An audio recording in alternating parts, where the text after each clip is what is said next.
It's Cast from Culturally Rock, episode 7. This is Buchacha. Who do I have with me? Meecha, once again. And Jeff. And Jeff. All right, guys. We have had some, I want to say eventful few episodes, but I'm going to say leading up to episode 9 of season 6 of Game of Thrones was probably not as eventful as we may have liked. However, episode 9. Holy shit. I felt like a little bit like maybe episodes 7 and 8 were like the tantric part of sex.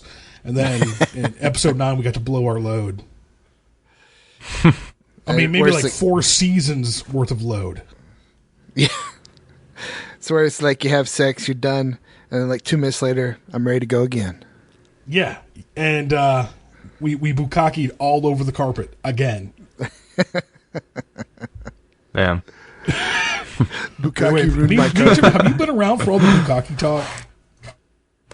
I mean, we've had a little bit on the show. Oh, okay. But I imagine you guys have had more on other shows. Kinky Tauntaun. It comes up. It's gotten to the point now where, like, if Jeff is over, my wife's like, when are you going to say it? He's like, say what? That, you know what I'm saying. Like, what? Bukkake? Bukkake? We call that a running gag. Gag. Oh my god. Well, anyway, let's go ahead and get the show on the road, gentlemen, before people start clicking the off button and saying, "Oh my god, these guys just want to talk about pornography." Just have a pornography podcast, why don't you? Well, there's an idea. That would be creepy. This is Game of Thrones. Well, it is. All right. So, in the usual manner, we like to go from geographical location to geographical location. And over the past 3 episodes, we actually don't have as many geographical locations. So, without further ado, we got to talk. We're going to start over in Essos and Mereen. So, guys,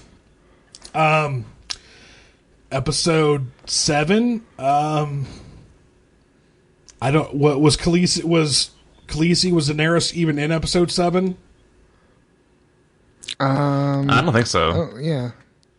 I don't think so either. Ever Bieber. Anyway. Yeah, because episode 6 is when she's at the end and she's burned the the temple, burned the shit, right? The Dash Kaleen. I guess maybe 7 was her dragon speech, or was that it? Episode 7 was her dragon speech.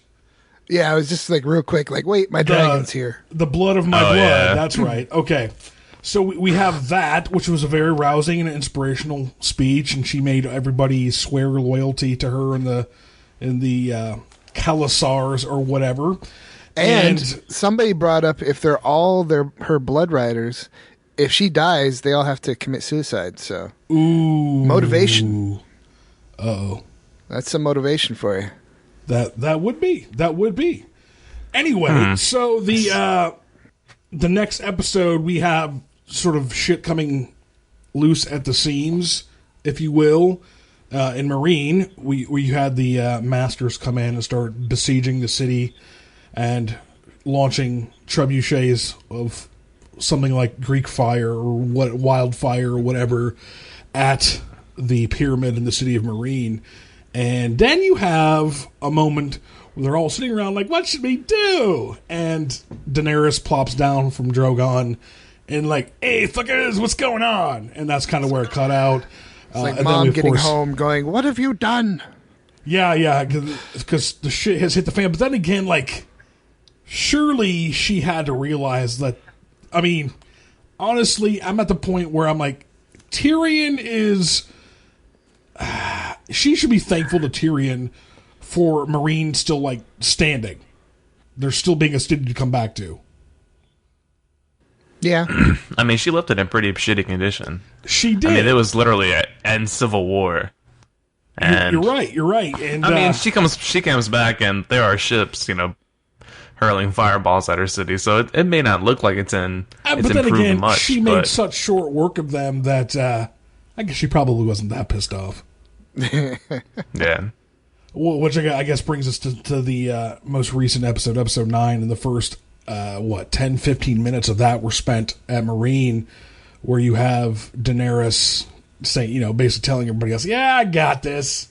We also had this nice little exchange between Tyrion and Daenerys, and Jeff, you were actually with me over my house to watch the episode. Yep. And it was up. I'm trying to figure out, did it seem to you like she meant to go, burn down the other slave cities just on principle? She sounded like she was thinking about it, yeah. Okay, because I didn't quite catch if it was just I'm just going to burn down, one or two of them, just to make an example, or all of them. And then you have Tyrion whoa there, lady. Your dad was a fucking wacko because he wanted to burn everybody. Let's not do that again because people don't generally take kindly to that. In that way, madness lies. Indeed, but she came right. I mean, she came down. She listened to what Tyrion had to say. She's like, all right, I'll just go fuck these people up. And you didn't really know exactly what was going to happen there, but I mean, I knew strategically as long as she had dragons. All she had to do was come up behind the ships with the trebuchets and burn them. Of course, you could say, she wanted to save some for her own fleet-moving purposes, her own carrying personnel over to Westeros, and seems like she got all that. And having watched those scenes together, Jeffrey, I think we were both sort of cheering and just dumbfounded by what was occurring at that moment. It was pretty sweet. But when I said, it's but we're just slaves too. You're burning us. Well, that's what happens, I guess, when you're on the wrong side. I mean, it's the history of war, right? And it was cool how we were talking about who's gonna ride the other dragons, and it's well, she might not need somebody else to ride the dragons. They were pretty much following Drogon's lead. I agree. I don't. Maybe in the books, Gurm might be setting something up like that, but as far as I can tell in the show, it's completely unnecessary. What do you think, Meacham? Yeah, I was kind of wondering about that too. Jack just kind of busted out of the caves.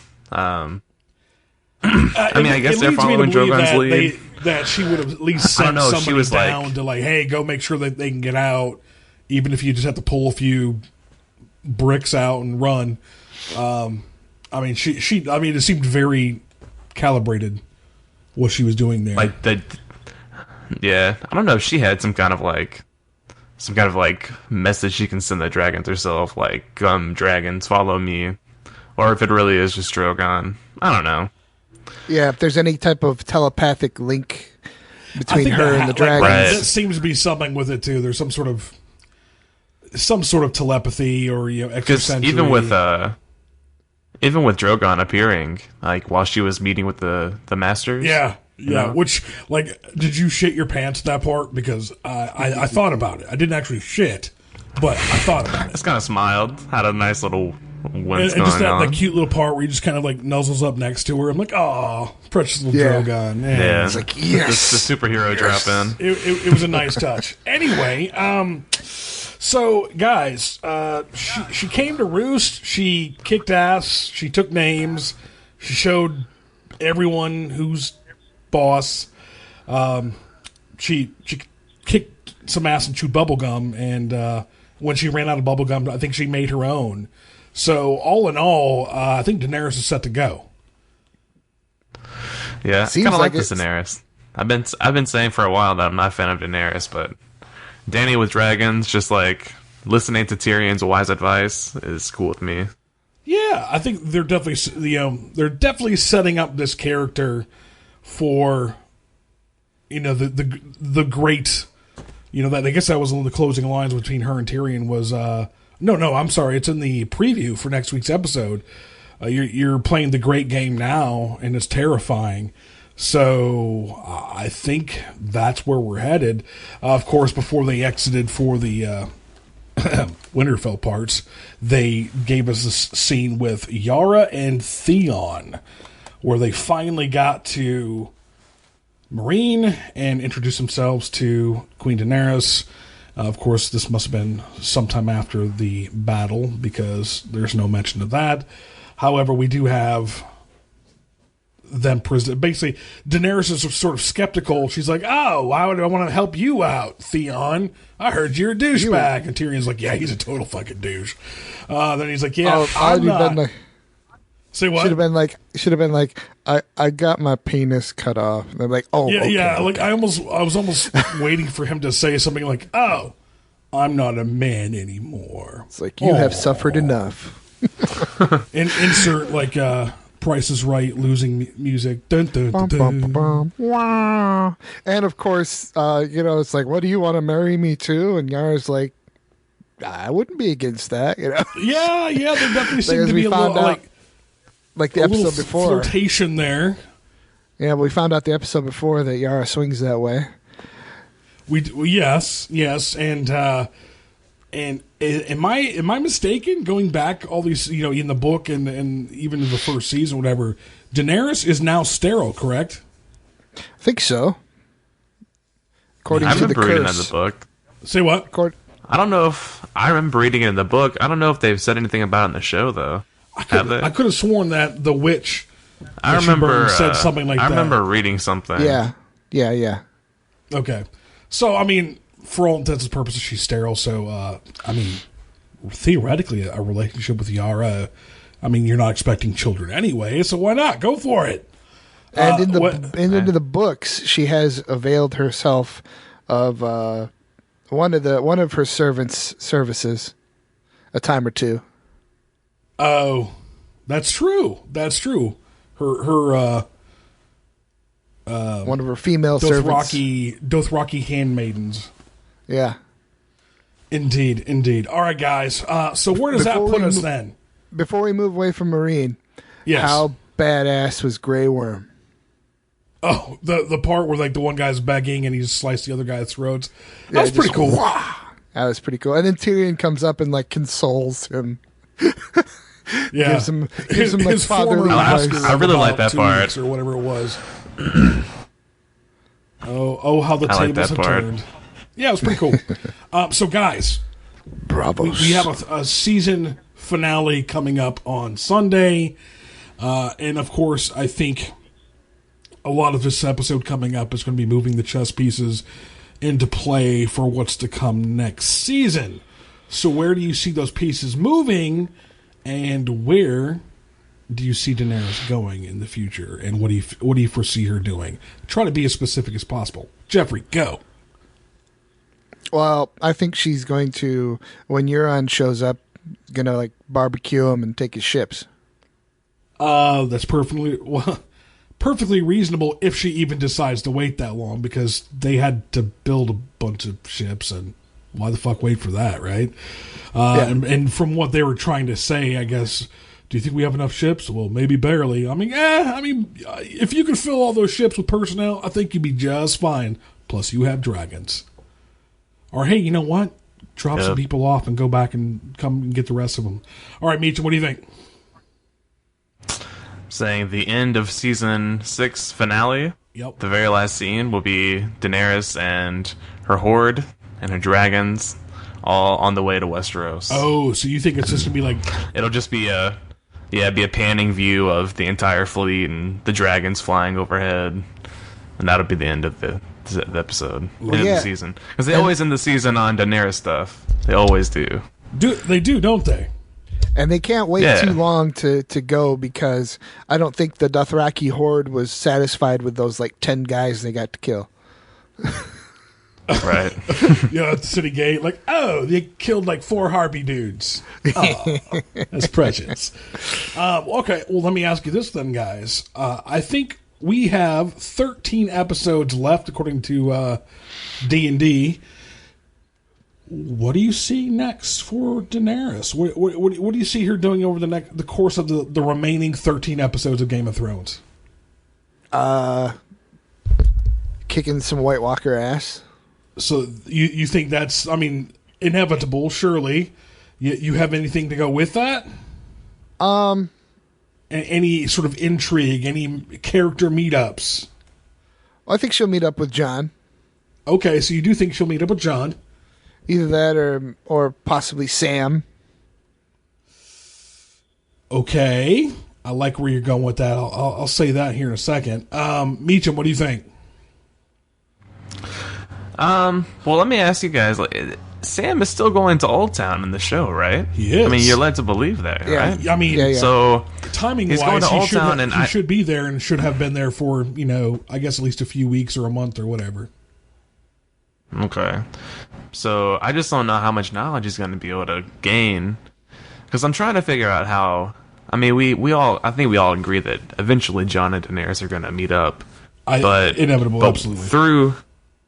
But through what route? And like, they have to have some kind of knowledge. Like, I feel like Jon has to get some knowledge from Sam about Dragonfire killing the White Walkers in the Age of Heroes or something, and Wildfire, or some kind of, I don't know, Wildfire and Valyrian I just feel like Steel. there's some kind of missing knowledge that Jon needs to like seek out Daenerys, or Daenerys to seek out Jon. Now she did have that vision of being at the Wall, so maybe now that she has gone back to go forward, maybe she's like, okay, I'm going to go to Westeros. All right, so I guess that brings up my next. Maybe I need to go to the Wall.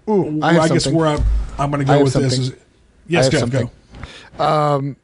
Perhaps there's magic in the making of Valyrian Steel. What if it can be made with the assistance of actual real dragon fire? That's true. What if you actually need real dragon fire to forge Valyrian Steel? Yeah, maybe they can do some mass production with 3 dragons.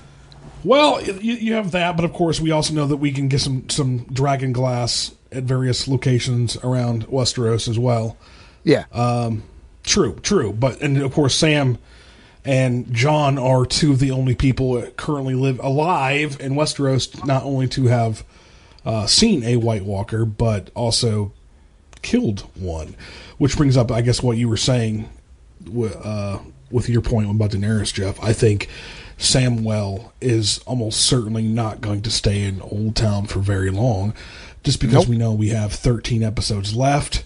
He is not going to become a maester by, even episode 10 or whatever, and then just suddenly swoop in like, hey guys, I learned stuff, and start like doing some wizard badass Gandalf shit or something. That makes no sense. So I think you might be onto something. In that he might be dispatched to go to Daenerys at the behest of Jon. But we can talk about that soon. All right, guys, are we ready to go to our next location? Sure. All right, so let's move over to the other side of Issos with Bravos. Guys, this whole Arya stuff. Okay. Arya came to Bravos. She was sort of lured there by Jaqen Hagar, who gave her that little coin, Valar Morghulis, blah, blah, blah. And, it made me, her first few scenes outside the Temple of the End, I keep want to call it the Temple of the Undying, outside the House of Black and White, it seemed very Fight Club-esque, She was supposed to stay there for like 3 days in the rain, and finally they would relent and let her in, which apparently they did. And then you had some nice little Daredevil montage, blind training this season. And of course, her first test when she was supposed to become I thought she was already no one when she drank that little potion or that water to restore her sight. Come to find out she wasn't yet. So she was ordered to go kill this. Say what? I was going to say, my take on that whole little part where he was like, if a girl is truly no one, then she has nothing to fear. Right. I think it's just water. I think that he was just like, yeah, you won't actually drink it if you're not really committed. So but if you really think that this is something faith, poison, that could very well be. I think that's what was going on. I think it was just the potion to bring her sight back. It wasn't poison. Yeah. Yeah, something. But anyway, we have her dispatched to assassinate this actress who was very much, what do you call it? The younger actress was jealous of her abilities and her performances, thought she could do a better job, and Arya, of course, was witnessing this very meta scenes, watching the basically seasons 1 through 3 unfold before her eyes in a very bizarro world manner. And of course, she was giggling when other people were not giggling because she knew the truth and knew that Joffrey was an asshat and Cersei's a raving lunatic bitch and things like that. It was just so funny to her to see how people could empathize with those people with them and not realize. And I like that part in the sense that it truly separated like the normal people of Westeros from the machinations of the politics of King's Landing and around Westeros as well. Like, for most people, they don't give a shit. They don't. They just want to be entertained. They want they want some food. They want the fuck, and they don't care about that stuff. And it's a good example. It's a good example of how stories can change over time, and there really wasn't that much time.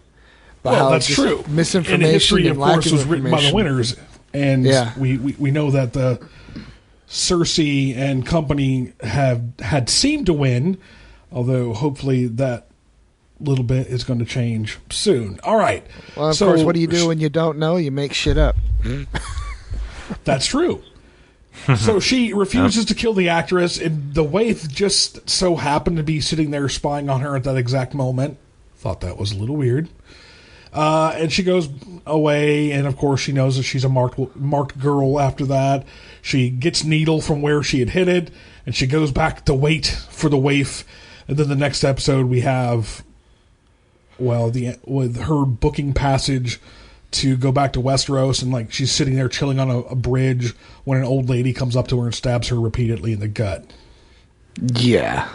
And then she falls in the water, and then she tips out, she's walking through the street, and then the next episode 8, we have her, the whole chase between, like, the Waif finds Lady Crane, the actress, kills her, chases Arya, and it was very Terminator-esque. I think I've seen lots of comparisons on the internet about that. I had the exact same vibes in watching that. What about you guys? Didn't seem I'd say that's appropriate. I didn't think it seemed Terminator-ish. I just thought it was a good chase scene. The Waif was totally channeling T-1000, Robert Patrick. Like, there's a scene where, like, she drops down and the camera, like, does a close-up of her face, so she turns from profile to face the camera. I'm like, what the fuck? That's T2, man! Anyway, so the next episode is Lady Crane nursing Arya back to health with milk of the poppy and chicken soup. Well, we don't really know. Arya was passed out. We don't really know how she dressed the wounds. So we're hoping, for sake of making sense, because goddamn it, a lot of people in this fucking show have been killed by like minor to like mediocre stab wounds. I mean, Robert Baratheon, season 1, he gets gored, and I've heard about these things. I've seen these things. Okay, that can be a little messy, but other people, it doesn't really take much for stab wounds to kill them. And here's Arya. She got stabbed 1, 2, 3, 4 times before she jumps over. And that knife was pretty short, luckily. It was short. However, she did. But then again, she's small. And yeah, it's true. And she did jump into what was most assuredly like water with raw sewage, which could not have helped matters. Anyway, I saw something on the internet a few days ago of various medical professionals, as in doctors, not just like nurses or whatever, actual medical professionals, and each one of them said, yeah, she would have died from that. If the stab wounds didn't make her bleed out, then the infection and plus jumping into the sewage water would have killed her within a matter of days. No ifs, ands, or buts. Well, in the books they talk about some of their treatments for helping people's wounds, and they talk about using boiled wine and boiled vinegar would probably work pretty well. As for sterilizing? Yeah, boiled vinegar.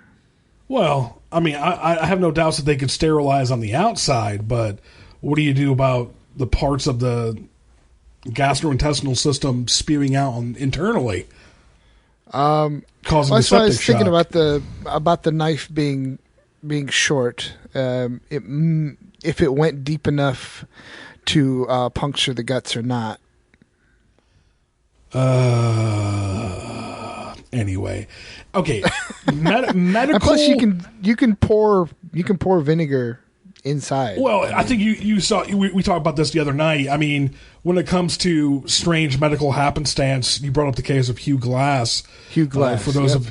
For those of you who are unaware, the movie The Revenant with Leonardo DiCaprio, that's him. Who, if you actually look at historical accounts of the dude who survived that bear attack. It was pretty gruesome, and he lived and went back to sort of living life normally after that. His ribs were exposed by a bear attack. So he had basically flesh just ripped off of him. His ribs were exposed, and he came across a friendly Native American tribe who, to help him, they sewed a deer hide around over his exposed ribs, which just sounds really hygienic to me. Yeah, right. Of course. What the fuck, man? And that guy lived. Man, that guy lived.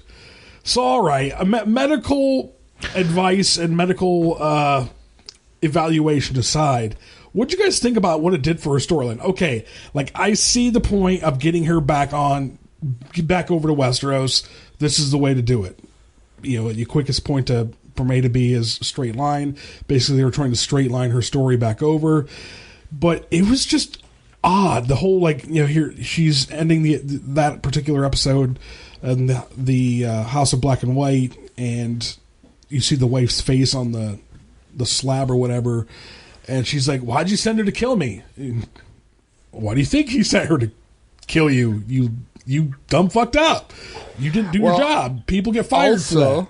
Also, I was thinking the rule of two. I was right about that. It seems. Oh, he was looking for a new apprentice. Oh, so you're saying the faceless men are like the Sith? Well, in the books, it's complete. It's not that at all. It's a assassin's guild where they all come in and do their thing and whatnot. Them. Yeah, right. And anyway, she says, "Yeah, I'm Arya Stark of Winterfell, and I'm going home." And she turns and walks away, and then Jaqen gives us like a little smile, like, "Oh, there's my little pumpkin," and then that's it. What'd you guys think of that scene? Man, I just really didn't like this at all. I mean, like from her getting stabbed, and surviving, to it, I mean, we were all kind of hoping that it was some kind of mystical thing going on. Something maybe it was a ruse. She had maybe wrapped her stomach in, I don't know, blood bags or something. Right. I don't know. And then when she goes and she's like, "I'm Arya Stark," I think Jaqen's like, "You're no one. A girl is finally no one." What does that even mean? What does that mean? Okay. She just embraced her true self as Arya, and now she's no one. That's the opposite of what you're trying to do. There was an interview with Tom Vakashlava. I don't know how to pronounce his last name. I don't even know if I've ever heard it spoken. But the guy who plays Jaqen H'ghar, and he's like, "Yeah, I think he knew all along. I think maybe." He didn't even know the character's motivations or what the writers were trying to do. He was just trying to make the most sense of it for himself. And he personally believes that he knew that he just needed to get her prepared because the Faceless Men could exert some sort of influence over her in Westeros, and she could be, even though she's not becoming one of the Faceless Men, she could be sort of the eyes and ears and an ally to them in Westeros, and that was the plan all along. Which, if you're the dude, Tom Vakashlava, whatever his name is, and you're trying to make sense of it, yeah, that's not too bad, and I would hope that would be the case, but Jesus fucking Christ, man. I actually read a different article because I was really troubled by this. And it had to do with the storylines of Arya and the storylines of Daenerys, who seem to be just sort of floundering in the books. They're just sort of stuck where they're at, and with very little mobility. And it was sort of it was basically justifying what's taking George R.R. Martin so long in writing these books, these last 2 books, and saying that he's basically written these characters into such circumstances that extricating them from those circumstances has become extraordinarily difficult. And he's you have these painted them of the into a corner. like, yeah, and you have these writers of the show are just like, fuck it, let's just do it like this so we can get to the end. And that's what we got. And I think I know why they had her get stabbed. Because... Say what? I think I know why they had her get stabbed. Because it seemed like Arya, especially if she had Needle, has the Waif's number. I mean, no problem. Yeah. Some people were disappointed by that last scene where they didn't show the fight. Show it? Yeah. I had no problem with it whatsoever because that was her advantage. The darkness was her advantage. Yeah. And so I didn't have to see that. But to build drama, she had to be injured, so there was a chance, more of a chance of the Waif killing her. Right. Of course. All right. So where do we see Arya next, gentlemen? Is she going to be in the finale, you think? I don't know. Maybe she'll be. I don't think so. In one of the other finales, didn't they show her on the ship sailing away? Maybe they'll do that. That's true. Reverse of that. She left the Hound, season 4, was it? Something like that. Meacham, so you just on the ship sailing away in the finale? I don't think so. I don't think they're going to have her at all. All right, so you think she's going to be omitted from the finale. All right, then let me ask you both this. Yeah. Where is her next destination? Her next port of call? Yeah.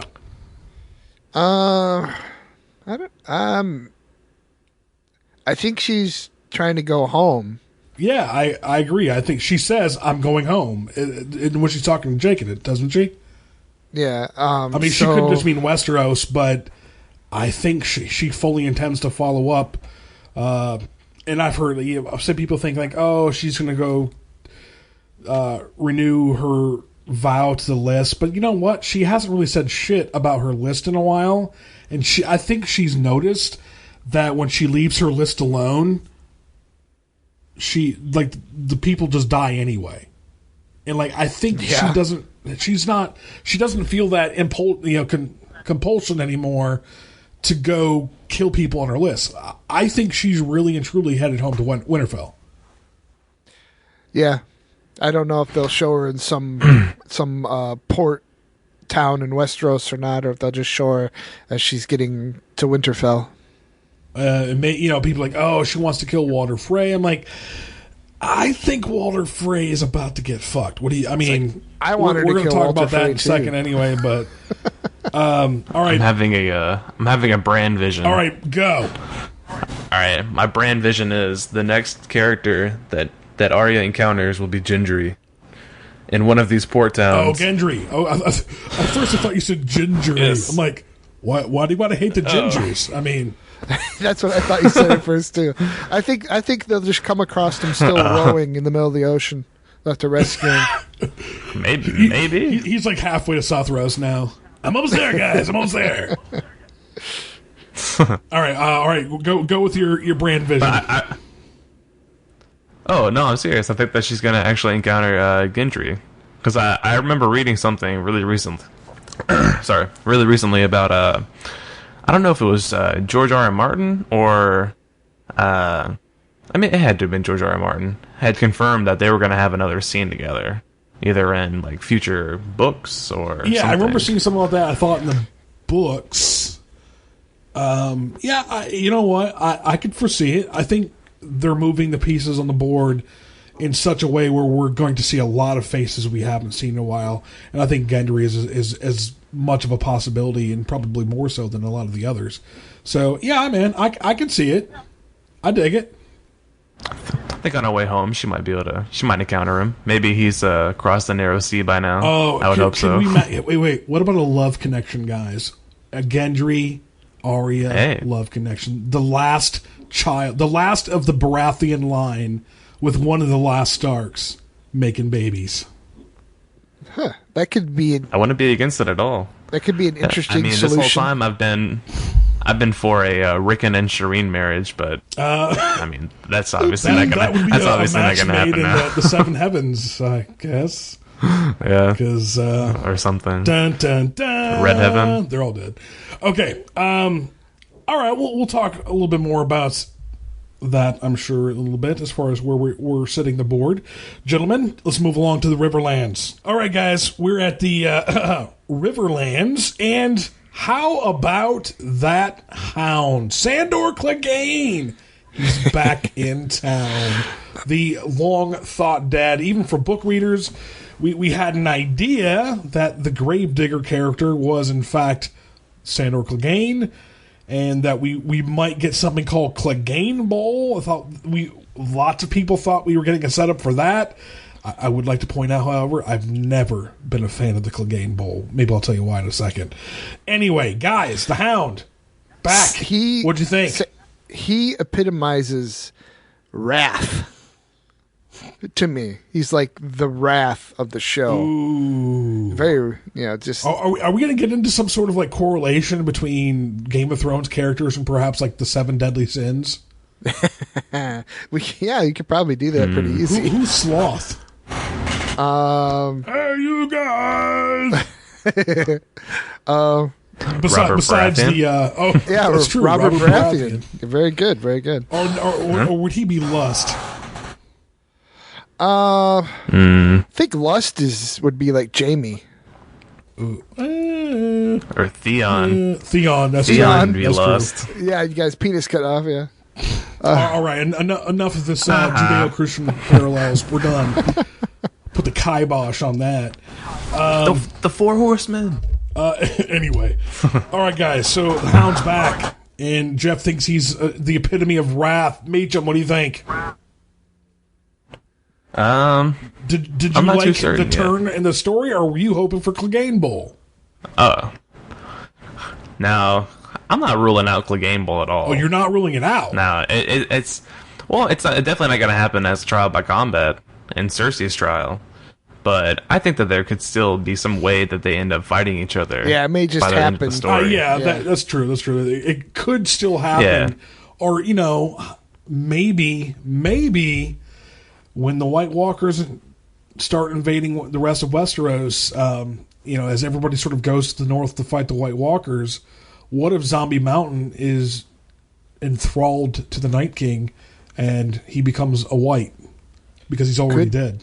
Could be. I can see that happening very easily. The real Clegane Bowl. The Hound, who's already headed north, is going to fight his brother, the Mountain, there. I think that could actually foreseeably happen. Anyway, do we have anything else to say about the Hound? As far as what the story goes, I mean, I'm glad he's back. Say what? Are you glad he's back? For sure. The way he took those guys out. The way he took those guys out was just. Oh, he didn't even know who they were. He's like, fuck it, I'm gonna kill them. And he just mowed through those guys. He may well have murdered those guys. There's no indication whatsoever that they were in on it. Although I don't necessarily agree with that. I don't think Lemon Cloak and his other 2 little frat boy helpers could have completely, rampaged through that little village that he was living in and killed everybody without more than just those 3 people. So that was pretty cool that they. I'm giving Sandor the benefit on the doubt on this one. I think that they probably were complicit in killing the villagers. Yeah, it's pretty cool that they have Lemon Cloak in it, and in a certain bit, and he is a dick like he is in the books. Oh, speaking of more disappointment, more people were disappointed that when Barrack showed up and not, in fact, Lady Stoneheart. Meacham, were you one of those? No. You're like, fuck Lady Stoneheart, let's just keep the show on the road. It's season 6, man. It's done. Then it's not gonna happen. I know. Cat would be like a skeleton now, so they're not going to raise her from the dead yet. which brings up another point. I guess we can go ahead and transition on in just a second. But where's the Hound going? Looks like he and Beric and Thoros and the brothers without banners who remain are headed north for some great fight. Was that the impression that you guys got? Yeah, I think they're going. It seems like so it. Do you think that they're going up for the biggie, the one to fight the White Walkers? Yep. Or do you think they're going up? They were going up to sort of fight Ramsay Bolton and his tyranny. No, I think the Red God, the R'hllor, is most concerned. You're right. At first, I was like, well, he can. The Brothers Without Banners are all about fighting injustice for the small folk, and we know that Ramsay probably would not have been very nice to the small folk. But you're right. The Red Gods, as part of the equation, maybe would have spurred them further north. And I like the idea of moving those chess pieces into play up there as well.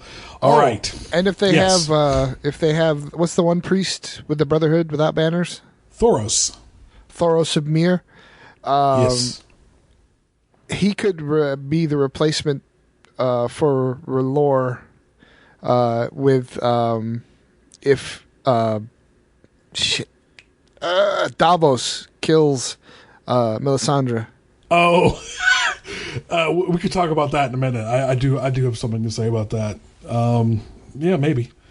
Anyway, all right. Let's go ahead and pivot over to the other part of the Riverlands where we have the arc with the reunion of Jaime and Brienne, Pod and Bronn, all together again. One big happy family, except it wasn't one big happy family. In fact, those characters, Brienne and Pod versus Bronn and Jaime, are sort of at odds, but amicably so.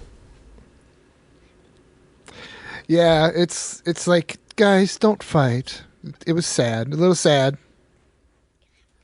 because they so obviously like each other. Yeah, and like a lot of people are shipping them. God, I hate that word.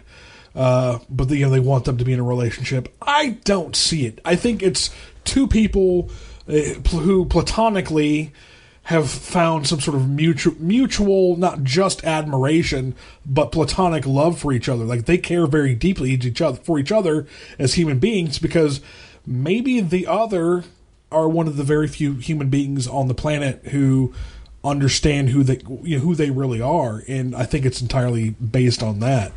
Yeah, and it's just they always seem to be on opposing sides.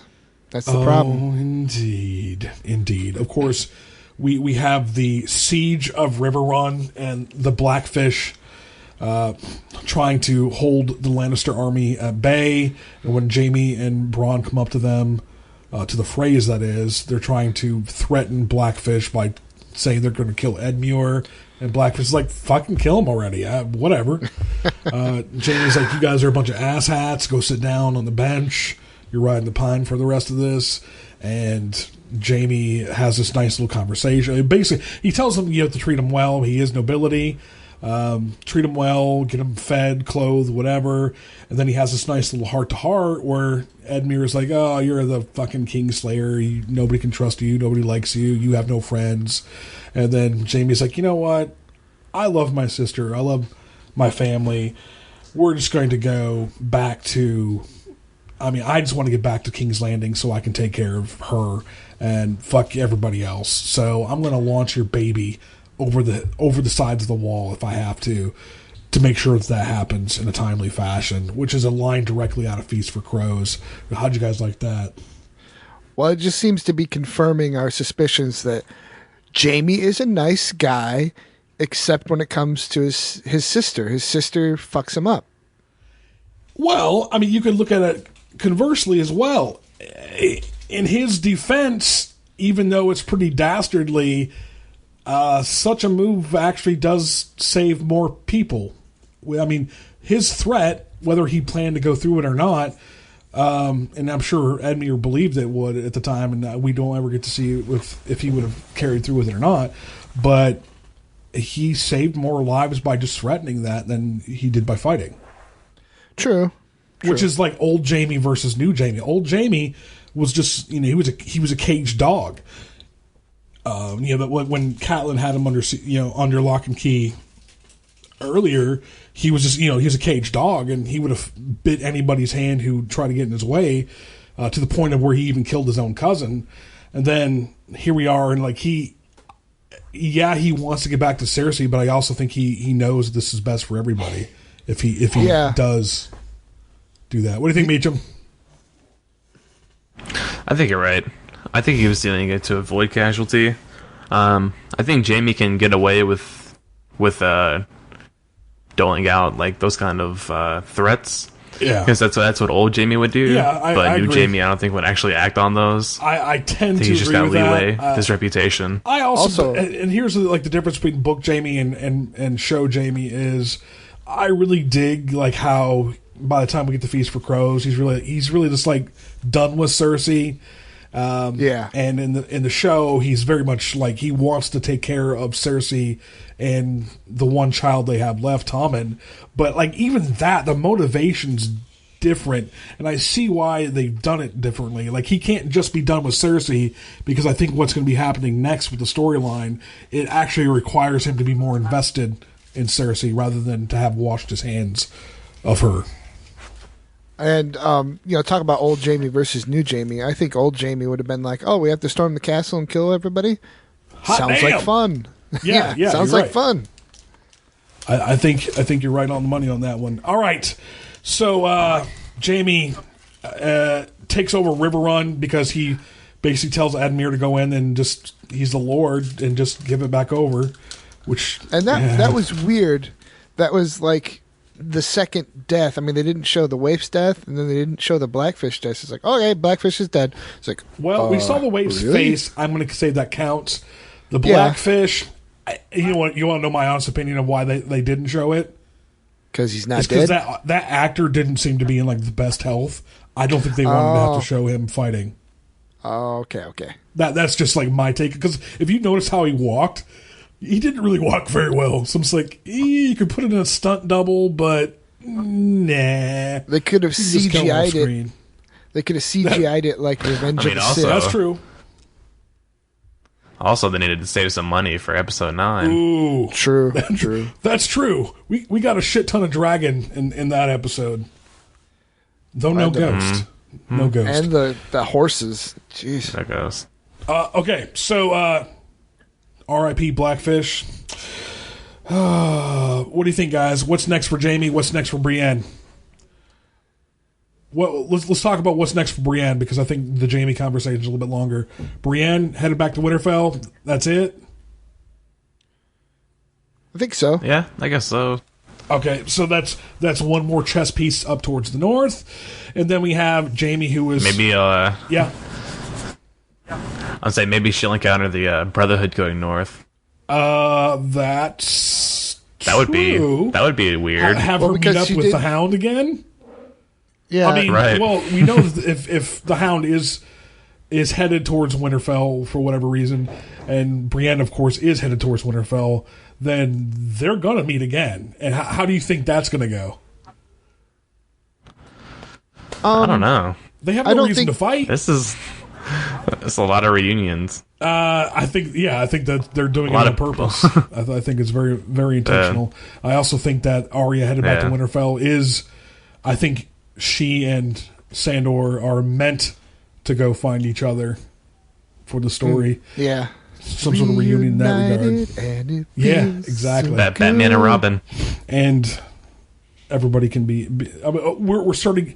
Episode 9 kind of proved to us we can start actually having hope that good things might happen in Westeros, whereas it's been sort of a shit fest for 6.5 seasons ish.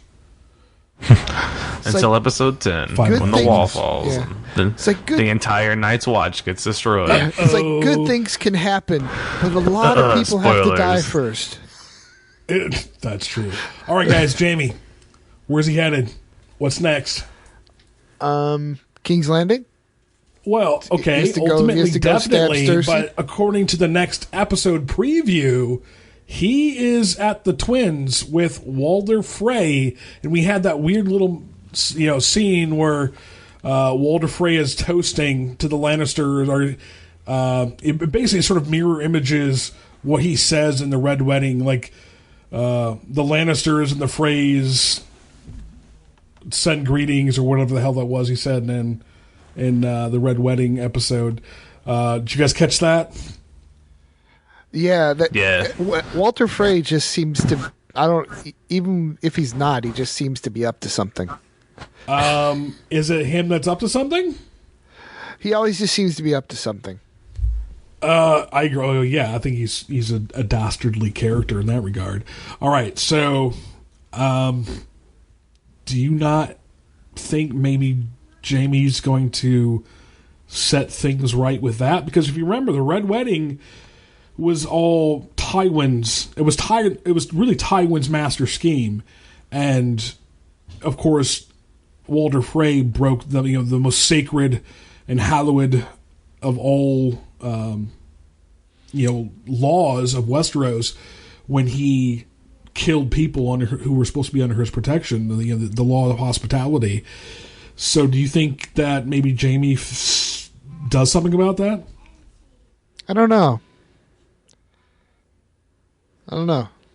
I feel like it would be out of nowhere. Yeah, a little bit. Like taking vengeance upon the Freys for acting on his father's orders. Well, they seem to be a family of dickheads anyway. Anyway, no, I'm asking you guys. I don't know, but I sort of have a sort of broad. I guess it was at the behest of this last episode, I guess, where we're starting to see that the houses of Westeros are starting to fall, and the Freys are definitely, if they're not going to be taken down this, in a Red Wedding-esque manner, they're not going to be there for very much longer because somebody's going to take care of them, whether it be Jon and the rest or whatever. So, well, they might end up having beef because I'm sure he wants to. Shit, I can't remember. Walder Frey, I'm sure, still holds a grudge against the Starks. And does he? I mean, he might, but does he really have a right to anymore? I mean, really? He just seems like a crotchety old fuck. Yeah, he does. No, but I guess what I'm saying is, I see a lot of these houses around Westeros going extinct for one reason or another, and because of what the Freys have perpetrated in the past, I think that their days are certainly numbered. And of course, with this last episode with the Battle of the Bastards, we know for a fact that several of the northern houses are extinct or virtually extinct, including the Starks. I mean, we would put them in the virtually extinct category. Anyway, guys, do we think Jaime's headed back to King's Landing after that for the next season? Well, somebody has to kill Cersei. Ooh, so that's the Valancourt prophecy from Maggie the little Frog. brother. Which they actually didn't say the little brother Valancourt part in the show, but they do say it in the book that she would be killed by her little brother. She's always assumed it was Tyrion. And in the book, that is actually what led her to burn down the Red Keep. Was it not? Or was this the Tower of the Hand? In the book? Tower of the Hand. Okay, so she burns down the Tower of the Hand in, it's Feast for Crows, wasn't it? Maybe. Where she just sort of loses it and burns the place because she thinks like Tyrion's running around in the walls and shit. Yeah. I think that they've purposely omitted that part because I think where we're headed, and the hints have been a little too heavy-handed to say that this is a spoiler at this point. You even had Tyrion mention it, like, oh, you have a bunch of wildfire underneath King's Landing. Hey! I think Cersei's master plan here is to light everybody on fire. Yeah. Yep, I think so. When she gets condemned. Ultimately, this is going to have Jaime doing the same thing he did to the Mad King to the now Mad Queen. Anyway, and whether or not that is what kills Tommen, the Mountain kills Tommen. We know Tommen. I personally don't believe that Tommen's going to make it out of the finale. Chances are good he won't. I would agree with that. Mei Chum, your Hajang? It's a hard call. I mean, I thought that he would be dead by the end of the season. All right. Like 5 episodes ago. Oh, no. But now that there's only 1 episode left... Well, I didn't think that he would be dead 5 episodes ago, but 5 episodes ago I thought that he'd be dead by the end. Okay. But now that there's only 1 episode left, I don't know. Like we see in the preview that the trial is basically going to happen, right? Next episode. We're led to believe it's going to start. Well, at least going to start, right? Yeah. Okay. So I'd say Tommen. Maybe I don't know if she's gonna. Will she really burn down the city at the end of this season? That brings us to our next. Let's go ahead and launch it because this is segueing into the conversation about King's Landing. Anyway, we can come back to that in just a moment and flesh it out even further. But we have basically the High Sparrow has played everyone like a master. He is the maestro. Yep. He thought. I mean, Cersei's always been a dumbass anyway, but he played her. He played Olenna, and if anybody who, in my opinion, if anybody could have taken on the High Sparrow wit for wit, it would have been Olenna Tyrell. Yeah. He got the best of her in the episode where he lets Maergery go, and that, there's about to be blood in the streets, and he's like, "Oh yeah, well never mind. There's gonna have something else going on," and that's when you have Maergery giving her the little wadded up rose. And telling her, get the fuck out of town. Because she knows shit's about to go down. She's still loyal, but she just can't acknowledge that at the moment. Because she was very much under direct supervision by, was it Septa Unella? Yes. Yep. During that scene. That's, for those who are listening, that's the shame. Yeah. Yeah. And as far as Tommen goes with the High Sparrow, he's at that age where the kind of a man needs a father, or a young man needs a father figure. I think we've got that. And Jaime really never has been. And and the fact that he was ordered out of town. Yeah, and so the High Sparrow is the only strong male figure that's shown interest in him. So that can be very compelling for a young man. I would happen to believe that. However, I would put money down. I'm probably 85% certain that Tommen will not survive the finale. Would anybody like to take that bet? I'd say 50-50 on the next episode. And then 50-50. Add another 10% likelihood of death every episode after that. Okay. Meacham? Finale? I think it's less than 50%. But I would like to ask you how you think it's going to happen. Like, you seem so certain. The mountain. Like, you have to have some kind of idea how it'll happen. It's this whole wildfire thing, and I just love the idea. I mean, do you think that he'll die in the wildfire? Okay, either he dies in the wildfire, basically by Cersei's own hand. I love that. I love the symmetry. I love the irony with that. Or, of course, he gets out and he confronts his mother, and the mountain, seeing how Tommen's threatening her, goes to Cersei's side and basically crushes Tommen's skull or something. Like, I see something like that happening. Tommen's pissing on his boots and he just reaches forward. I always thought it would be more likely that Tommen dies, and then that's like the last thing that pushes Cersei over the edge. Ooh. Yeah, but it still could be the mountain killing him. That's the thing. She's already sort of losing touch with reality. If Tommen, you're right. If Tommen goes, man, she's done. Definitely. She's going to be worse. And if Tommen is killed by the mountain because the mountain's defending her, she might just say, "Fuck it, let the whole world burn." Yeah, exactly, and that might buy. And I definitely like that. Okay, but I don't know if it'll happen this next episode though. Like the mountain killing Tommen. I'm putting money on it, dude. There's 13 episodes left. The reason why is I also. All right, we'll see. I also love the chaos that would throw Westeros in. Like, the king's dead. Who the fuck do we have left? The king is dead. Long live the nobody. Long live the queen. Yeah. All right. Yeah. Because really, though, who is the next in line? Like, legitimately, I think you'd have to see. You would actually have to start seeing more people going for Daenerys.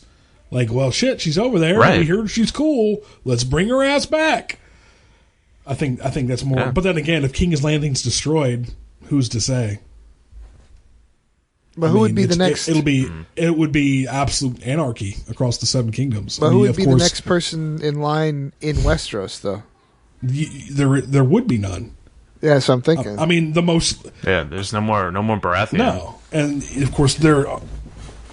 Well, I don't know if you heard this. I mean, would it be Loras? No, I don't think Loras is going to survive either. No. Yeah, I think he's definitely dead this next episode. I mean, I don't think he's going to survive either. But if Tommen were to die before, George R. Martin said about a month ago that Brienne of Tarth is actually the descendant of Duncan the Tall from his Dunk and Egg stories, and that he has Targaryen blood. So, from what we know, Brienne of Tarth actually has the most Targaryen blood left. Do you mean Baratheon or Targaryen? Oh, well, wouldn't Daenerys have the most though? Oh, she's the most in Westeros. Out of sight, out of mind. As far as who's left in Westeros, I thought that was pretty cool. Anyway, I definitely don't think it would shake out like that in the least, but it's still pretty cool that she's related to Sir Duncan. Anyway, all right, guys. Is there anything else we want to say about this King's Landing business before we move to our finale? The events of the Battle of the Bastards. So as far as this Winterfell business goes, guys, we have Jon and Sansa and Davos going around the north trying to solicit help to fight Ramsay and take back Winterfell. And of course, we have our lovely little moment with the most precious, awesome pint-sized character we've had since Tyrion Lannister. Yes. Is little Lyanna Mormont, who was she's precocious awesome. And genius and every bit the bear that her ancestors would probably approve of, and giving Jon and Sansa such a hard time. And of course, Davos goes in there, is like, hey, the dead are coming. They're zombies. Won't like them. And she's like, all right, you can have my 62 guys. And they're like, 6,200? No, 62. But they're better than everybody else. Fuck off. That whole exchange was absolutely that was awesome. Of course, loved it. I think people have absolutely fallen in love with that little girl, that actress who pulled that off so well in that episode. And of course, she actually showed up right before the Battle of the Bastards as well on horseback to sort of size Ramsay up before the battle. That was also pretty cool. Giving Ramsay a very grim look indeed. Yeah, she gave Ramsay the ultimate stink eye. Yeah, absolutely. Yeah. That was pretty good. Anyway, so guys, it fucking happened, man. So we had some of the most honestly, as far as anything that's been on television, hands down, it wins. As far as intense battle action, there's been no other. I would even put forward that we probably haven't ever seen anything like this in film before. It reminded me of the accounts of the Battle of Cannae, was it? Yeah, and that, in fact, D&D, the Battle of Cannae. Benioff and Weiss said that in the after the show they were interviewed, and Benioff actually said, yeah, we were actually studying the Battle of Cannae for that. I'm like, oh, how about that? Awesome. So I was right. You were right. And they're pressing the people in and trying to basically smother them to death. But lo and behold, after all that intensity, of course, I think before we get to that, we have to talk about Jon's assholishness. Sansa warns him the night before. She's like, don't do what he wants you to do. And he's like, okay, I won't. And then Rickon, who runs in a straight line and doesn't zig or zag. All right, you know what? He's been with Osha since he was like 4. Maybe Osha just never got around to it, okay? Whatever, I'm going to give him a pass. He probably just never learned the all-important zig and zag in a flurry of arrow fire, okay? Or, as my wife said, he never watched Psych. Or I think I'm willing to wager he's never seen Psych. Anyway, and then he did exactly what Ramsay wanted him to do. He runs off, and his horse gets shot out from under him. He was lucky to survive that. And then all the horses get, the cavalry of the Boltons rides in, and that whole battle sequence was just absolutely fucking masterful. It was intense. I loved how, the brutality of it. You could definitely get some CGI vibes from certain aspects of it, like the horses careening into each other. But that's the first. We haven't been able to show much of that, and that's what would happen. Thanks to CGI. And what's amazing to me is, the after the show thing with HBO members of the crew or whatever. They did all of that with only 80 horses. And that whole sequence was not CGI. Anything with horses, as far as them riding in around Jon, and they interviewed Kit Harington. He's like, yeah, those are all real, coming at me. It was pretty intimidating. I'm like, oh man, that's crazy. Well, but what they did was they just sort of recycled horses. So when they sent the Bolton cavalry out, then they sent out Jon's horses. Well, I guess whoever was leading them. But it seemed like a lot more than 80 horses. Well, I said to my wife, it's definitely. Imagine how dangerous a mock cavalry charge is. Oh, I'm sure. And that's when they've checked, for holes and branches and stuff. Yeah. Now imagine it back in the day, where for real. And there could be rabbit holes, there could be branches, there could be rocks. I mean, you'd lose horses just in the charge before the battle even happened. Right. They would probably tumble down for holes or whatever. Absolutely. But anyway, so he survives that. With I was telling you this while we were watching it on Sunday night, Jeff, but it's he basically, he's lucky, but he proved he was the badassiest of all the swordsmen on that field, in my opinion. Yeah. He definitely held his own, for sure. Nobody could fucking take him. There was that one part where he got lucky. I mean, that was it. Between the luck and his own badassery with the sword, he was absolutely the most dominating fighter out there.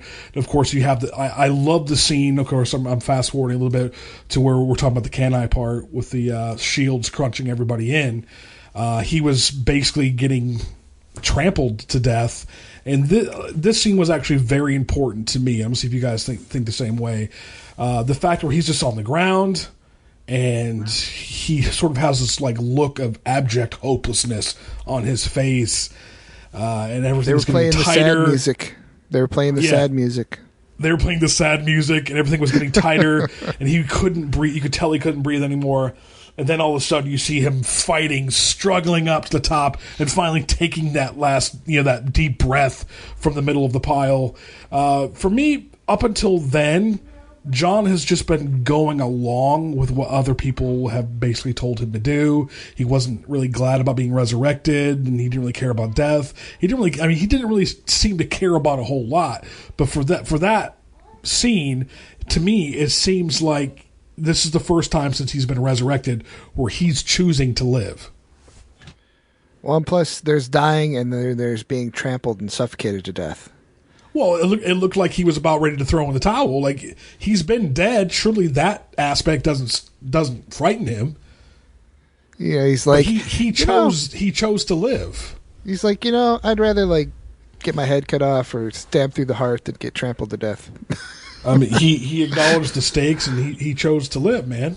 Yeah. Anyway, Meacham, did you get the same vibes from that scene? Not immediately, but I like that. I like that you pointed that out. Okay. I love that it definitely. I think it is a nice point. I definitely love that it showed the ingloriousness of battle. Exact opposite of what everyone thinks. Glorious battle. So, it's definitely not glorious. It was pretty gruesome, and you had the mountain of the bodies piling up. Yes, geez. That was the. I will say in this episode, there was a couple times where I thought, wow, Jon might just die. They might have just brought him here to die again. I didn't think that, just because, that would be the worst storytelling maneuver ever, to bring a character back from the fucking dead just to have him die in a battle and didn't really do anything. So he might very well die by the end of the story again, but it's too soon for that. It's I knew it wasn't going to be him that killed over this episode. What about? I was glad that they portrayed that scene in such a way. What about the fight between Tormund and? Tormund and Small John. Small John. Yeah, that was awesome. Like I think when we were watching it, Jeff, I'm like, come on, Tormund, go cut his dick off. Yeah. His and then, nose no sooner had I said that, he actually runs after Small John Umber, and he doesn't try to cut his dick off, but he bit his ear off and stabs him a bunch of times. I thought that was fucking brilliant. I thought he bit him in the throat. Oh, he could. I always saw it was he side, did. so I heard it a could have very gurgle. well been, yeah. I heard a gurgle, but Tormund's nose is ruined. It looks like it's gonna fall off. It's black. Oh, we'll get a maester on that. He'll be all right. We'll send Lady Crane over to heal that. She's apparently really good. Maybe Brienne will help She'll have nurse to heal him back to herself health. first. Yeah. Maybe Brienne will help nurse him back to health. Oh, yeah. Wouldn't that just be sweet? Oh. All right. So, anyway, so you have the Knights of the Vale come at the most opportunistic moment, who surround what's left of Ramsay's forces and the shields and cut them down in a pretty swift manner. Guys, let me ask you this. And at first I was kind of angry about it, but I think I have it figured out now. Sansa never told Jon that she had written the Men of the written to Littlefinger to get the Men of the Vale to come help. You said it did piss you off? Yeah, it's like, bitch, tell Jon that there are more people available. Okay, Meacham, what about you? I'm not pissed about it. I mean, obviously, there's gonna have an encounter in the next episode when Jon's like, "We have to trust each other now more than ever," and kisses Sansa's forehead. Yeah, all right. So they're definitely gonna talk about the next episode. But go ahead. Here's my thing. That pre-battle conversation they had, where she's like, "We need to wait until we have more men." He's like, "What more men? There are no more men." That's the time you mention the Knights of the Vale. I don't think she knew that when they were going to show up. Yeah, the timing is definitely an issue, but I also think this, guys, she knows how fucking cunning Ramsay is. She keeps telling Jon, it's like, okay, this is good strategy. Don't let him lure you into a trap. Don't trap. You're not going to trap him. He's the one who traps you, which he did. Yep. Sansa fucking knew what kind of person Ramsay is and what kind of battle tactician he was. I think Sansa not telling Jon about the Men of the Vale was the ace in the hole. She couldn't tell Jon because somehow Ramsay could have used it to his advantage. If she had told Jon to wait, then Ramsay would have done something else. He would have adjusted his strategy accordingly, and it would have fucked everybody over. So in my opinion, I think Sansa actually was smart. I think she had to withhold. She was the one laying the trap? I think she was. She was the one who was trying her best to lay the trap, and if she had told anybody, that would have messed up the strategy. And if Ramsay knew the army of the Vale was there, they would have just held out in a siege, yada yada. They could have won, yada yada. And so I think Sansa actually, what Sansa did was brilliant. But a siege, they would have had 1-1 still to break down the doors. Well, 1-1 as we see the next little part, yes, as he just bowls down the door. Yeah, pretty well. You're right about that part. And about Littlefinger. Littlefinger has the only army in the north now. I think no matter what, they would have arrived pretty much when most of Jon's forces were dead. Because now Littlefinger has the largest army in the north. That could very well be part of it as well. Yeah, perhaps. Anyway, we have 1-1 and Tormund and Jon breaking, basically leading the charge into Winterfell. They get in, they are able to take the castle back, and you have this great little scene where Ramsay's like, "Oh, you wanted one-on-one fighting? How about now?" And Jon throws down Longclaw. He's like, "All right, motherfucker," and he grabs a shield. Did you guys see what shield that was? No, I can't remember. I think I even mentioned it when we were watching it. You did, Jeff, but I can't Jeff remember. and I actually we stayed up late and watched it a second time when it came back on. And it's a Mormont shield. I fucking love that Jon, like the greatest little scene we got of him getting in the army is with Lyanna Mormont. He was the steward of Jeor Mormont, and he was given the sword by Jeor Mormont. And then you have that last scene when he's taking back Winterfell, he grabs a Mormont shield. I think there was actually some symbolism in that. The Mormonts were always there to protect Jon. That is cool. I like that. How many of her 62 knights do you think are left? Oh, well, that's the thing. We know that one of them must have gotten inside the castle because that was a Mormont shield. Yep. So, but he did drop it. He did drop it, so he might be dead. I think they're all still alive. I'm pretty certain. Mitchell's probably right. They're all still there. They're all 62 out of 62. Yep. Maybe 61 out of 62. We'll account for the guy who dropped his shield. Maybe he just dropped it. Maybe he had to take a piss. I don't know, whatever. Now he dropped it to pick up another sword. Oh, yeah. All right, so... 1-1, of course, was shot in the eye. 1-1, I was still saying, oh my god, he's going to survive becoming a giant pincushion. And then Ramsay shoots him in the eye, and that was all she wrote. Sad. The last giant is down, but, fuck, he's the last giant, so he's going to be the last giant no matter what.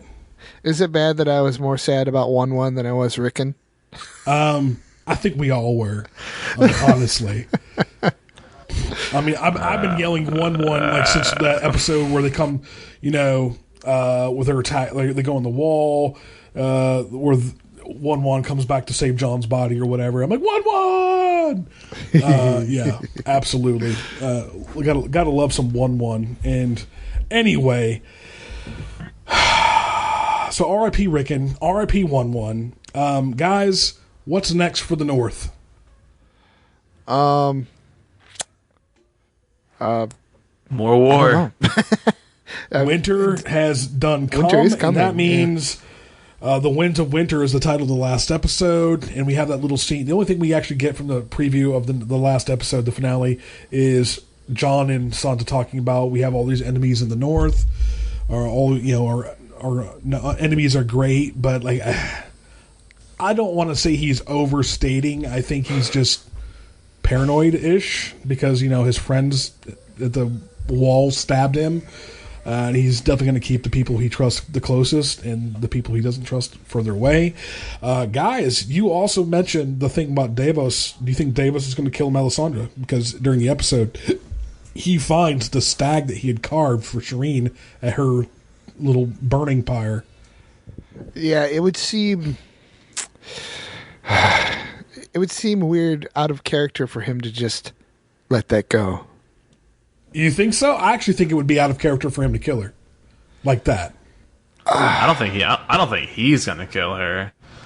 I think if anything, like I said in the preview, you see Davos talking to Jon. Tell her, I guess he's talking to Melisandre. He's like, tell him what you did to her. Yeah, right. It's the three of them. I don't think he said you burned her. Yeah. I still like the idea that Jon has to execute Melisandre somehow, and that's what catches his blade on fire. Ooh. And what truly fulfills the prophecy of Azor Ahai. Lightbringer. Yeah. Ooh. That would be maybe cool. As he's cutting but through I think her it's neck. more likely that Melisandre kills Davos. Maybe as he's cutting through her neck, it splits the ruby, and the sword bursts into flames. Ooh, like it. Maybe the ruby just becomes embedded in the sword. Ooh. But yeah, Davos, loves Shireen like a daughter. So right, more than her own father. It seemed like.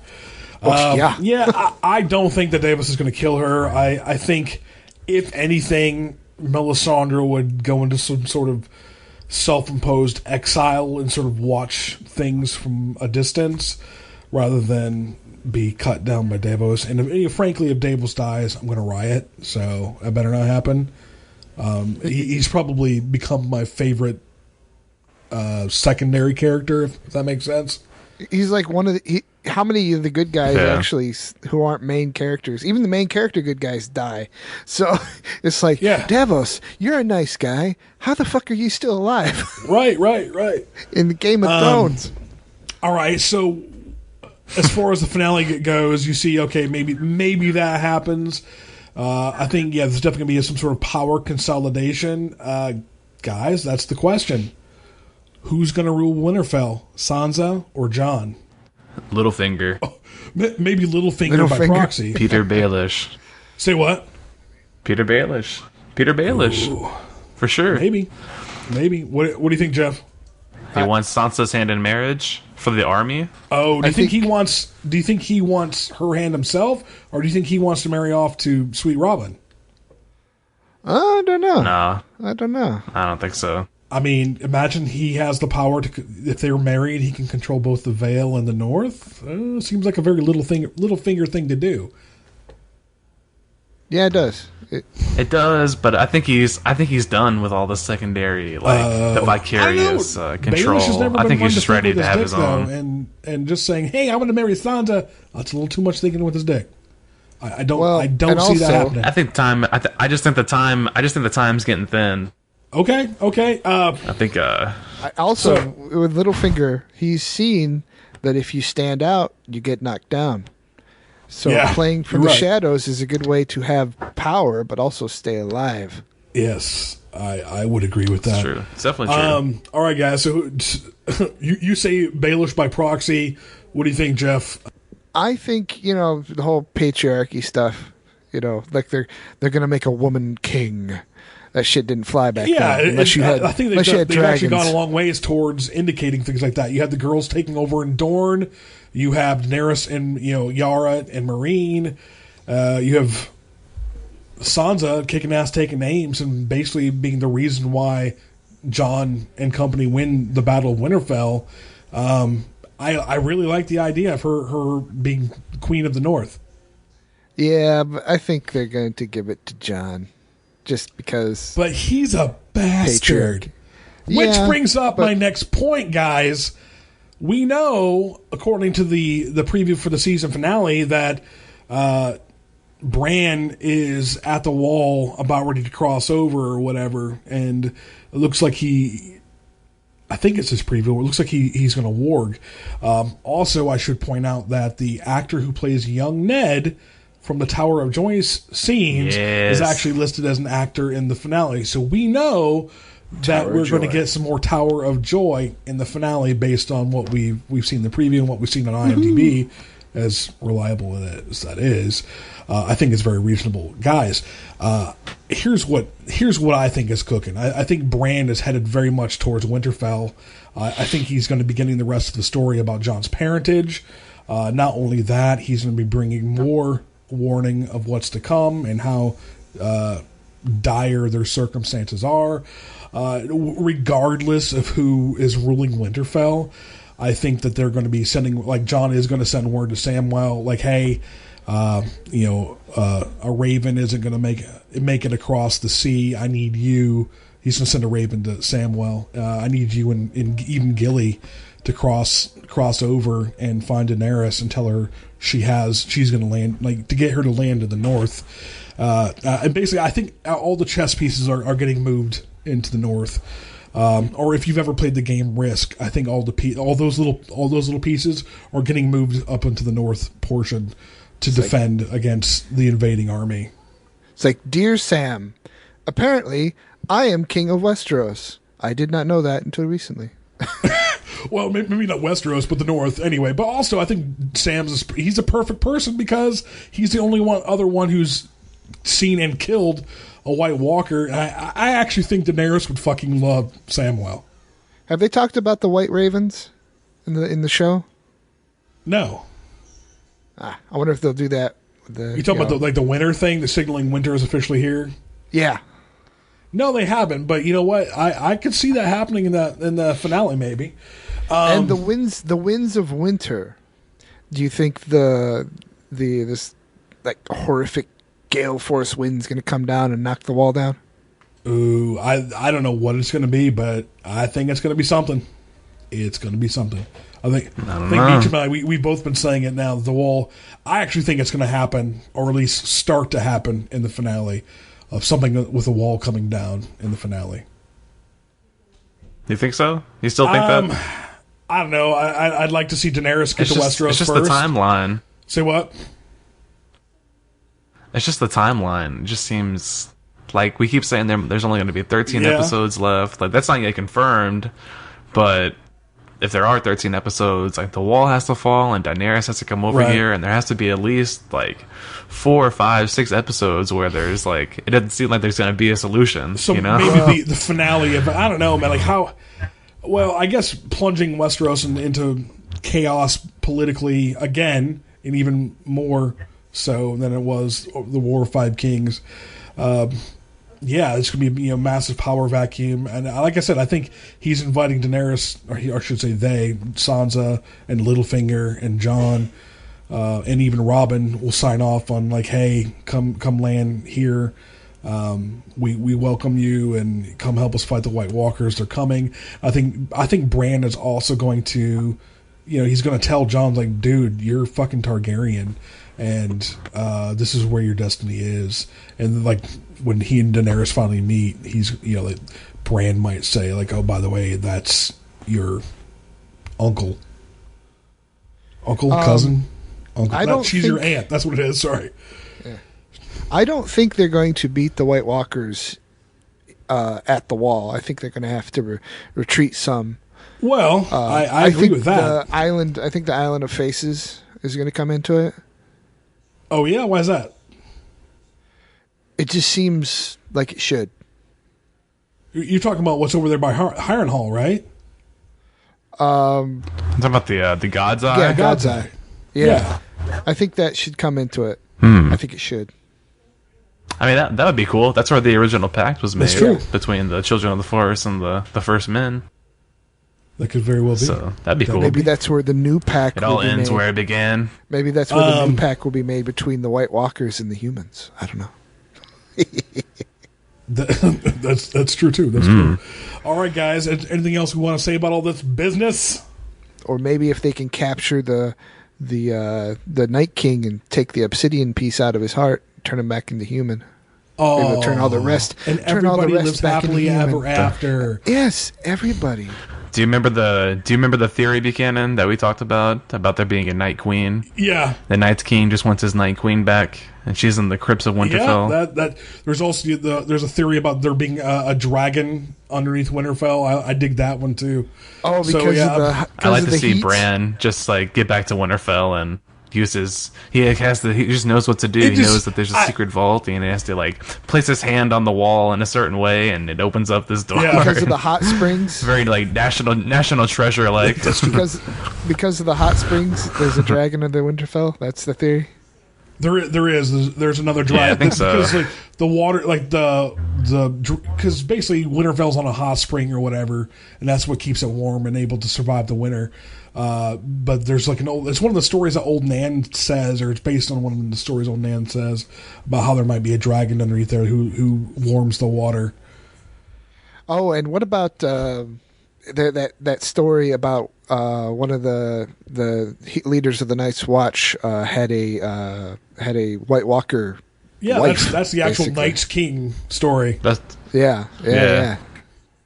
Very true. Which apparently isn't the same as the Night King in the show, but whatever. There's definitely some interesting stuff they could get from the books, but I'm not sure they will. Yeah, I think they're really just plotting the course to the end right now. I think they're moving all the pieces to the north. I mean, Arya's going to Winterfell. The Hound and Thoros and Beric Dondarrion are headed towards Winterfell. Brienne is headed for Winterfell. We could very well see Daenerys and company headed towards Winterfell. I just think something important is going to happen at the God's Eye. I don't know what. I don't know when. I just think something important. You're just calling it the God's Eye, goddammit. The God's Eye, the Isle of Faces. Cool. Something. All right, Meechum, you have any last prognostications? Stabs in the dark? Nah, I don't think so. All right, well... I'm still not sure if the wall's going to fall. Oh, yeah. But we'll see. We'll see. All right, well, guys, it's been a pleasure. Thanks for listening along for Cast from Culturally Rock Episode 7. We will do a wrap-up after the finale, and until then, keep on rocking. Buchacha out. Valor Morghulis. Meet you, Matt. Velo Dorharis. Jeff out. Do you like games, little man? Let's play a game. Run to your brother. The sooner you make it to him, the sooner you get to see him again. That's it. That's the game. Easy. Ready? Go. No, you have to run, remember? Those are the rules. Go! Once you get some distance, change your course. Never run in a straight line. Straight line is the shortest distance between two people. Zigzag, zigzag, that's right. That's right, everyone throw them off their course. Did you hear them? What were you thinking? Living life on the run, it's a sad short story. Been with my troubles from the day they killed Jory. Middle child of 5, but I'm wilder and I'm smarter. Quick like a snake and calm as still water. After Joffrey made a martyr of my father, I had to flee the city, but my heart grew harder. Gotta get to Winterfell, Yoren knows the deal. Cats soft like Lamy, all they wanna do is yield. For real, see every wagon needs a wheel. And at 10 I stay sharp like Castle Forge steel. The Lannisters are looking and the gold cloaks came. They want a gutter boy, but Ari's not the name. So we sent them packing, they came back in the night. I put the axe in the wagon because the man can't fight. Green boys outnumbered, saw a few boys fall. They took all of us at Lamy back to Black Heron's Hall. Watch it all come around as I lay on the ground. Joffrey, Cersei, Ill and Pain the Hound. They all think I'm lost, but I know where I'm found. I'm the blood in the north when it all comes down. My word is my bond, and my bond is my word. Valar Dohaeris, all men must serve. See as the raven flies, and time slips by. Valar Morghulis, all men must die. Heron the Black's legacy, the tallest of them all. Now a blasted out ruin in my prison Heron Hall. Death in every black tower, pain in every rotted steeple. Ain't no room for hope, and it smells of dead people. Evil, Nan, Ari, or Weasel. The ghost in these walls when I speak names lethal. Pawn in the game, all the same, I'm a catalyst. Pour the bishop's table, then I mingle with the savages. Old Lord Lion tracks my family in the field. Ask me if I believe anyone can be killed. For real, I get 3, that's the deal. Not too far from my first, soon I'll know how it feels. Thought that I was caught between my lord and my lord, but I show no fear, it cuts deeper than swords. You're damn right, had I led a different life and maybe been a child of Pike, I'd gladly pay the iron price. Watch it all come around as I lay on the ground. Joffrey, Cersei, Ill and Pain the Hound. They all think I'm lost, but I know where I'm found. I'm the blood in the north when it all comes down. My word is my bond, and my bond is my word. Valar Dohaeris, all men must serve. See as the raven flies, and time slips by. Valar Morghulis, all men must die. All over the realm, ran with cutthroats and pages, and haven't seen the basics in this war with 5 graces. Patience, just like I remain nameless. I think I found my calling with a man who stays faceless. Nice to think that my hands will stay stainless, but a girl keeps secrets. Survival game shameless. Tickler was cool, Armoria ignoramus. I named both names, and a man was gracious. A man needs a name, and a man pays his debts, and a man owes 3, and a girl has requests. A girl wants the old lion, but a man must digress. So a girl names a man as a man's last test. The girl unnames a man for some help to get away. If a man does this thing, then a girl must obey. A man gives a girl a coin as a girl decides to sing. The god of death will have his due, but we say not today. Watch it all come around as I lay on the ground. Joffrey, Cersei, Ill and Pain the Hound. They all think I'm lost, but I know where I'm found. I'm the blood in the north when it all comes down. My word is my bond, and my bond is my word.